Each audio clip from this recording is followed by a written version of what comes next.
کی بہن حضرت امیر معاویہ کو تم خاندان بنو امیہ کے ہونے پر گالیاں بکتے ہو، برا بھلا کہتے ہو؟ کیا تم نے نہیں سوچا اسی امیر معاویہ اور خاندان بنو امیہ کی دوسری بیٹی بھی نبی کی گھر کی زینت بنی ہے؟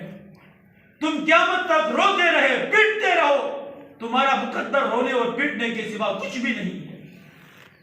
اور اس کے بعد جب پاک پیغمبر صلی اللہ علیہ وسلم کی اولاد ہوئی، اللہ رب العزت نے آپ صلی اللہ علیہ وسلم کو 4 بیٹیاں دی۔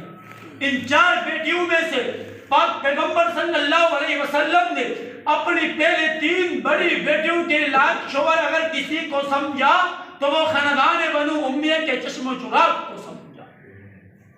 پہلی بیٹی کا رشتہ بھی پاک پیغمبر نے خاندان بنو امیہ میں کیا، اور دوسری بیٹی حضرت رقیہ کی شادی خاندان بنو امیہ کے چشم و چراغ سیدنا عثمان غنی رضی اللہ تعالی عنہ کے ساتھ کی۔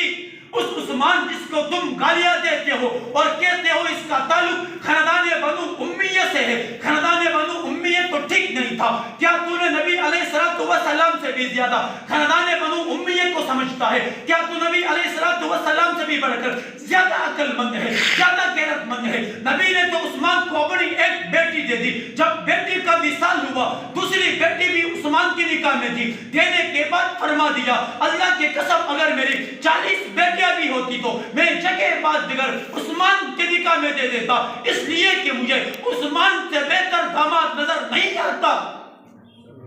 تم خاندان بنو امیہ کو گالیاں دے